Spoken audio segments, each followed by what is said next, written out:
Okay, yeah, it does. Okay, sorry. And I'm going to try to stay here, but I wander so much.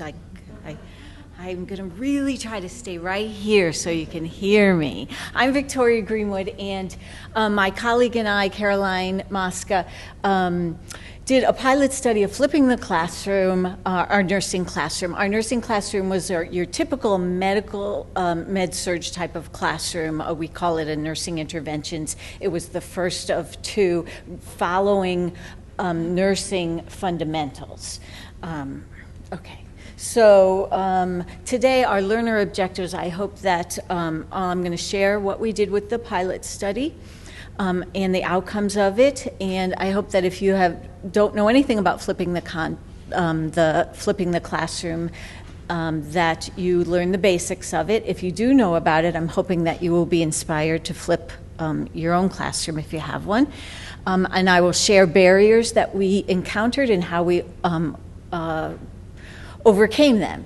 Both of us, we don't have any conflicts of interest. We are both employed by the Sage Colleges in Troy, New York, and there's no sponsorship or commercial support given to either one of us.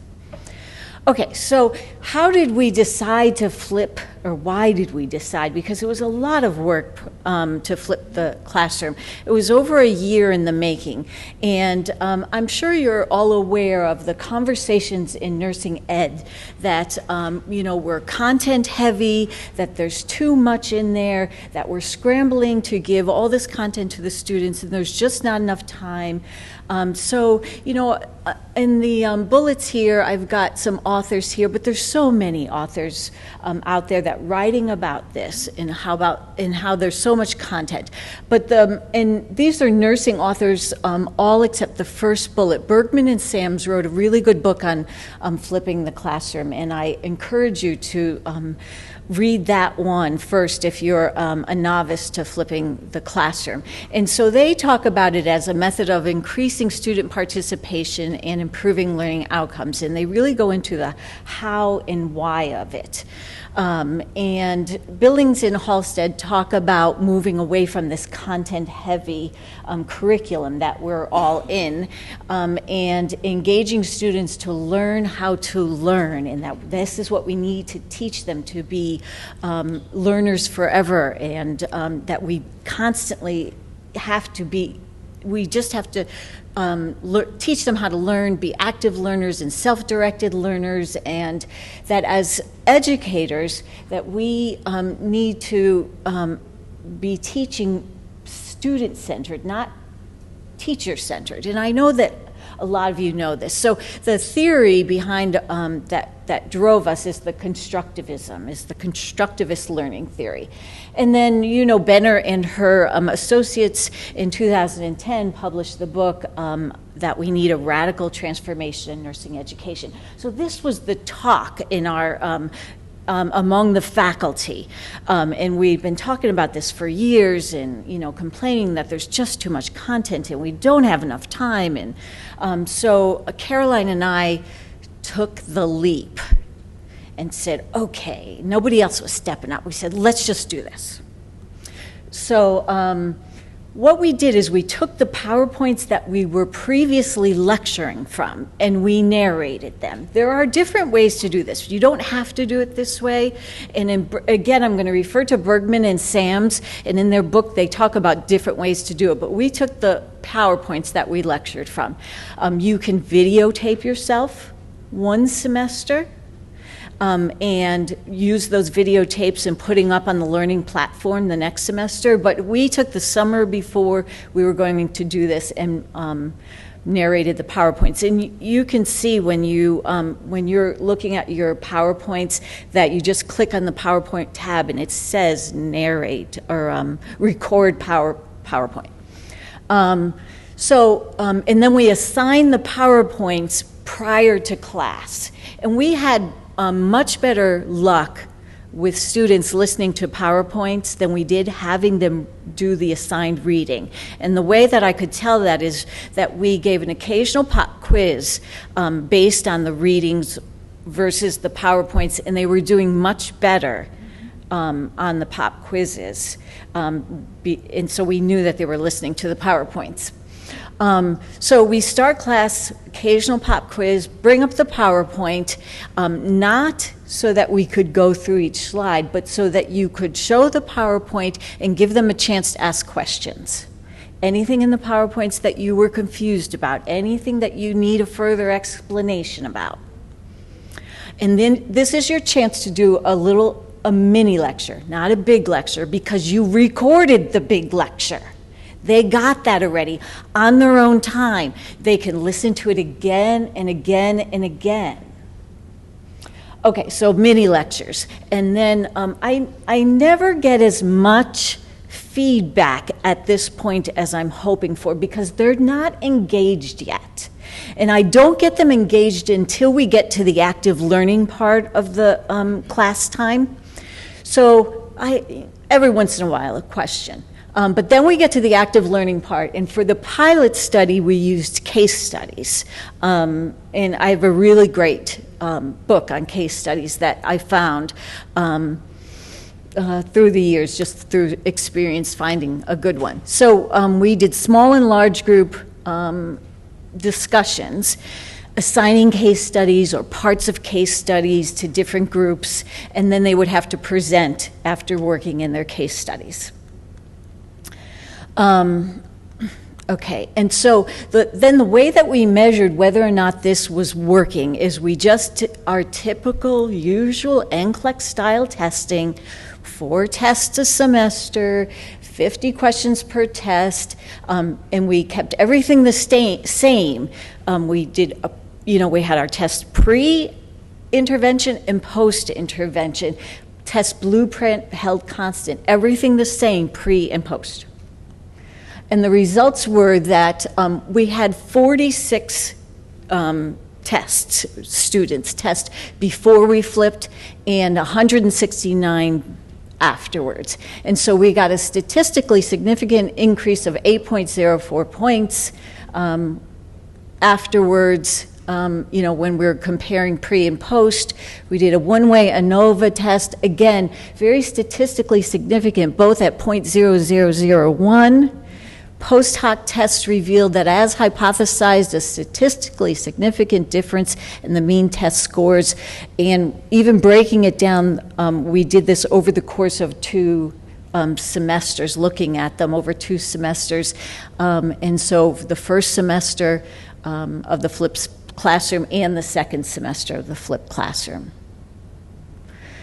So we got some data based on our pilot study that this looked like a good thing. And then the student evaluations came in. And the people who are chuckling know what I'm talking about. Okay, so, and it wasn't all of them, it was maybe half and half. I mean, some students really took to the change really easily and well, but other students, some just don't like change. We had a lot of second degree students who were coming from chemistry backgrounds, biology backgrounds, very science oriented backgrounds who love traditional lecturing. You try to give them something different and they're just not happy with anything but being lectured to. You can tell them all the things about, your grades are going up, and they go, yeah, just give it to me. Just sit up there and lecture to me for 2 hours. And I'm like, yeah, no, we're not doing that again. So one thing those evaluations, meant a lot to us, as they usually do to some people, until you get that hard skin, the tough skin, and you go, okay, so what's going on here? A lot of them don't like change, and a lot of them, again, come from that traditional learning, and they're not used to active learning. They're not used to learning, teaching themselves, and they would say to us, I'm teaching myself. I go, yes, you are. So we learned that we needed to start a little slowly. So this was their 4th nursing class, and everything up until this point has been traditional lecturing. And then we throw them into their first med-surg course, and we flipped every class. ooh, maybe not such a good idea in retrospect. So my recommendation, based on my experience, is maybe start slowly, but better yet, it would have been better for maybe the fundamentals teacher to have volunteered and to flip a couple classes so they would get used to it. Maybe flip a couple till they get used to the idea, not flip every class. Tell them why you're doing it, which we did, but that didn't matter. Increased retention, active learning is better for them to, it's better for long-term, not just for doing better on the test, it's better for long-term learning, better test scores. Also, the bullet there where it talks about continuity among faculty and do some faculty development, we had some faculty that students were running to faculty, other faculty, and saying, we have to teach ourselves, this is so unfair. And we had some faculty that were, what's the right way of saying this?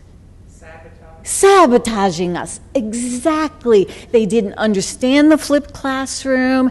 They were saying things, oh, that's so sad for you. These teachers are not doing right by you. Like they were feeding in to the negativity. They didn't understand the flipped classroom. So it would have been better if we had more faculty on board, done some faculty development. We learned in future semesters to avoid the flipped classroom terminology because that had gotten a negative connotation. And so we went with student-centered learning because we know it's all about the students. So we used that terminology. One way that we got some, we started talking to the faculty in our big meetings. One thing that I learned to talk to faculty about is that it's really not fair to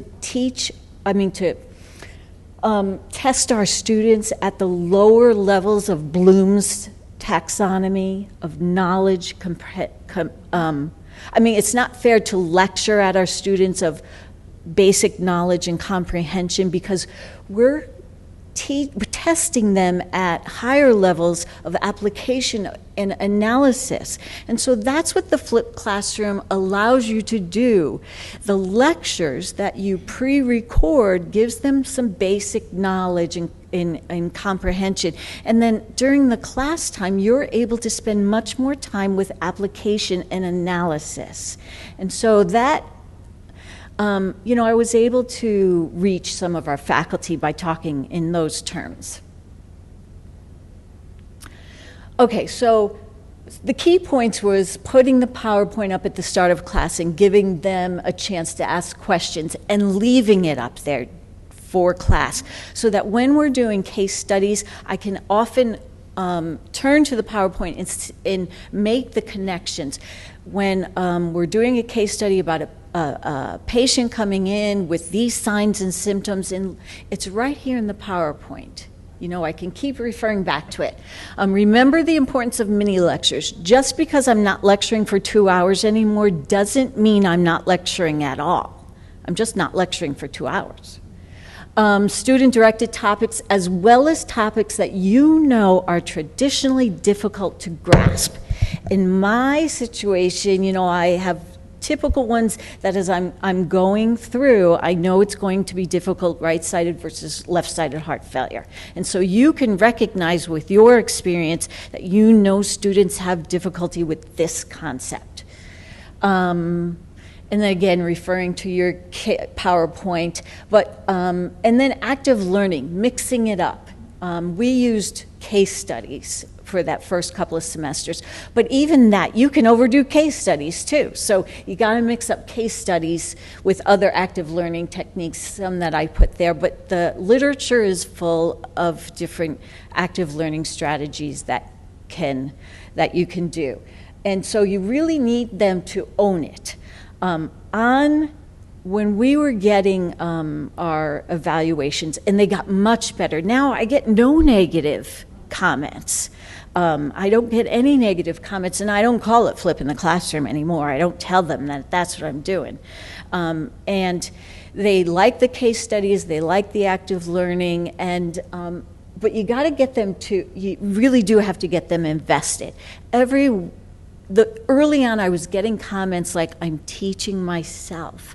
And I would get so excited. I'd say, yes, you are. That is the point. And so that's the last thing I want to leave you with, is that, yeah, they've got to teach themselves, because we can't possibly teach them everything.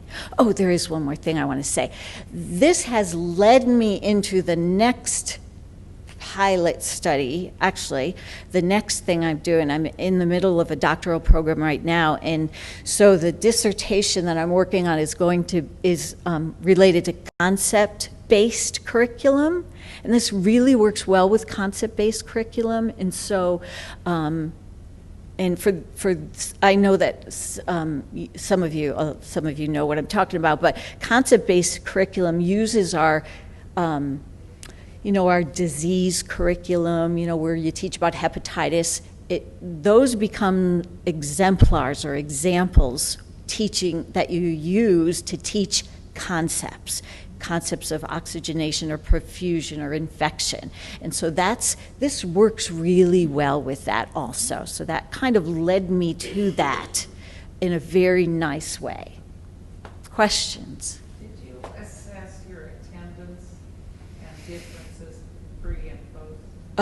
I can, on our learning platform, I can see who opens up PowerPoints.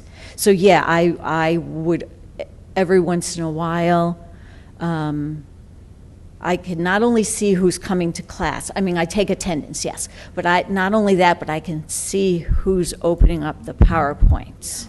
But, yeah. Those who come to class, did you notice people not coming to class? No, I never have that problem, actually. You don't? I don't. Because, yeah, I don't know why. That's great. Yeah, we've never, yeah, I don't know why. And I think in the overall scheme of things, having a whole program where you're integrating this in the middle of it, Mm-hmm. will spin off into all the other classes. Then there'll be self-learners in all the others. Yeah. But it really will help NCLEX scores overall. But I used to work at a place that had a flaming failure to this approach. Yeah. It was attempted one semester, and the class time just didn't work, and scores dropped. Did they? Oh no, we got a big hike from that first group. They were a 92% pass rate on their NCLEX, which was a jump from an 88. I think our usual rate is around an 88, and they jumped up to 92. I'm in negotiation right now. I'm in the revision stage with the journal. Yeah. Yes. I used Flipped Classroom once, probably about 2 years ago, Mm-hmm. when our school got very excited about it. And unfortunately, I don't know that anyone's flipped the classroom since, though I did notice that one of my colleagues on the previous semester does have one of the flipped classrooms. Yeah. But I had a positive experience with it, and I believe the students did too. Good. I wish I would have heard this a few years ago, because I would have narrated my PowerPoint Mm-hmm. and had them look at them. What I did was I had them do the readings and then come to class, and I broke them up into small groups. I broke them. I had an experience doing this a few years ago. It was the first time that my school did this, and the students were very positive about it. I teach in the evening weekend program, so it was on a Thursday evening. They came in a little bit, disgruntled, but I just said, just go with it. Let's just see what happens. This isn't a life or death situation. And they did really well. I wish I would have heard you before then. I would have had my PowerPoints narrated. I had them read the book. Yeah. On different types of anemias and coagulation disorders. And then I had to break up into very small groups and do case studies and discuss them and put some key points on the whiteboard. And they did pretty well, as I recall, in disorders of red blood cells and coagulation. They did pretty well in that testing.